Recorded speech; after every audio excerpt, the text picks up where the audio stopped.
About 20 years ago, Mercedes decided that they needed a smaller car. Compact, cheaper, call it what you want. But the baby Mercedes was born. The A-Class. This one here is the second generation. Launched in about 2006. And you can see over here, it is an A180.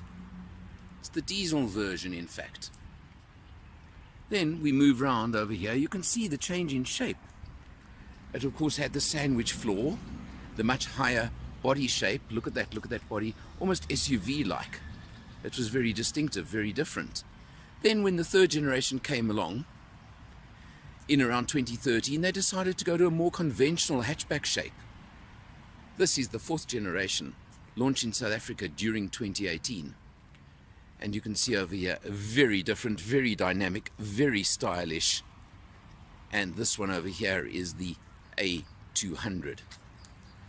Powered by, no, not a 2-litre petrol engine, not at all. It's powered by a 1.3-litre 4-cylinder turbo petrol engine.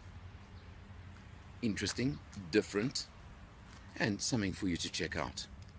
Let's have a closer look.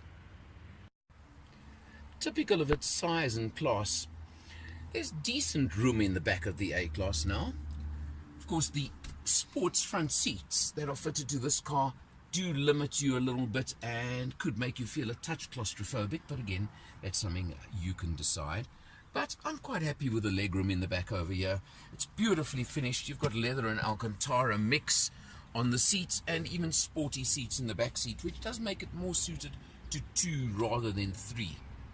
Something that, again, only you can decide if it suits your purposes or not. But certainly beautifully appointed, beautifully finished. Cruising along, the power is so more than adequate on this A200. You can really enjoy just driving comfortably. But what this car is really about is the features. The split screen over here, this widescreen effect that originated in the S-Class, believe it or not, and has come to the A-Class next.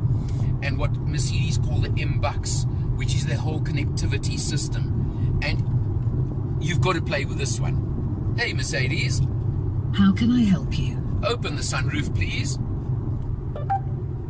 I'm opening the roller sunblind on the sliding sunroof. Now, if that's not a feature that you're going to have fun with, really, this to me could keep me entertained all day. I set the navigation simply by voice command, and it's the simplest voice command navigation I've ever come across. But beyond that, of course, it is standard Mercedes fare. I think you've got the amazing multifunction steering wheel over here that changes and sets everything. On the right hand side is for the screen in front of me, on the left hand side is for that screen over there. I've got heads up display, which obviously includes navigation. It's got it all, obviously at a price, and I've got to take that into account. But the other thing about this car is we've come on a little cruise on one of our famous road trips, and wow, it's a lovely cruiser, I've got to tell you. Stunning, comfortable, luxurious cruiser. It's up to you on an A-Class. The space in the back seat is not incredible, especially with these sport seats that we're sitting in right now. But you know what? You always give, you take, you make your choices. This is an interesting choice, but I can also tell you, because of the very adequate, more than adequate power that this car has, it also handles extremely well. It sits on the road, it's nippy, it's pretty much a really, it's not just a standard hatch, it's touching on being warm. So I can just imagine what the A250 and the A35 AMG, etc. are going to be like if it's already like this at the bottom end of the range. Very, very interesting. But I tell you, I'm enjoying it, can I say that? And it's absolutely obvious to me why it just won the 2019 SA Car of the Year title. No doubt in my mind why it got that. As a driver of this A-Class, there are numerous features, and remembering something very important. About a week ago, the A-Class was voted South Africa's Car of the Year for 2019. A very worthy winner. There are certain features, obviously, that are not standard, but a car like this is one of those cars where ticking boxes is important, can cost you money, but there's certain boxes I would really recommend you do tick. This car has got what Mercedes term the U-Bux infotainment entertainment system, and it is unbelievable. You've got the two screens, the center screen and the screen in front of the driver, controlled from the steering wheel, and literally the buttons on the right hand side control the screen in front of me, and the buttons on the left control the screen over there. For example, on the screen in the center, I press the home button on the wheel over here, and I can scroll across and do what I want over there. It's now picked up phone, for example, and my phone is linked. I've got to tell you, it was one of the easiest phones I've ever linked on a car before, but you can go across and you can pick up everything you want. You can change the ambient lighting in the car. It is endless. It is unbelievable. It is fantastic. You can do exactly the same with the main screen in front of you as well. You also have a heads-up display in front of the driver, which includes, of course, navigation instructions, which is quite interesting. You can just see it over there. It isn't that clear in a video, but it does work. It's brilliant. It works very well.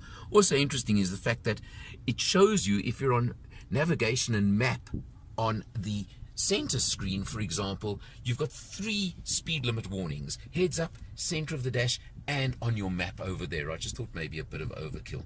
You come down to these very interesting looking airplane type air vents, which are very interesting looking, look very good over there, down to, of course, your ventilation controls over here, and your touchpad system down there, which again works nicely, very easy, and you have got shortcut buttons on the sides as well, and your mode button over there. So everything you could possibly want. Remembering the fact that obviously certain of these items are standard, certain are extra. I'm not going to go into that right now. The A200 I mentioned is powered by a 1.3 litre 4-cylinder engine, putting out 120 kilowatts, 250 newton meters of torque from that little turbo engine. So it's got the go. And let me tell you, it's got a fairly hard ride, sporty ride. The handling is excellent. It is a little sporty attitude to the car, which I really enjoyed as well. So you can drive it like that. Remembering the fact that we have done 480 kilometers on this test, 483, and my average fuel consumption, including a bit of fun driving and a nice open road cruise, has been 7.1 liters per 100. I certainly don't believe you can complain about that in any way whatsoever. I think it's a pretty fair number over there. Price-wise, let's talk price. As I said a few moments ago, thing about this car is there's a base price and then you start ticking boxes. The base price on the A200 is 500,000 Rand, give or take. You can go up to about 600 to 650 in that range when you spec it fully. Be careful, but there are certain extras that I certainly would say one does want and one would need. The other thing is that an unusual feature, but standard on Mercedes, is the gear. You may have noticed there's no gear lever on the center console. There's that big touchpad, etc. You've got the stalk gear shift, which took a bit of getting used to, but it certainly isn't a problem at all. And that controls, of course, the 7-speed automatic gearbox. It's hidden behind the steering wheel, so it's kind of difficult to show you that stalk, but it is there, and there you go. And you've got paddles as well if you want to use them and override as well. So you've got it every which way. 7-speed automatic gearbox, certainly very smooth, very useful, very nice to drive. Overall, I believe a very, very worthy winner of South African Car of the Year 2019. Competitor-wise, well, yes and no. Does it compete? Doesn't it compete? I think Mercedes have said, we're bringing in a smaller, sporty car. It's there for you. You either want a Mercedes or you don't. And I think that's where they're aiming the market, quite honestly. That's the way I read it. But if you're in this category, if you have this kind of budget, it's certainly a car that I think I would look at if I was buying. For Motor Matters, I'm Eleanor, and I'll see you next time.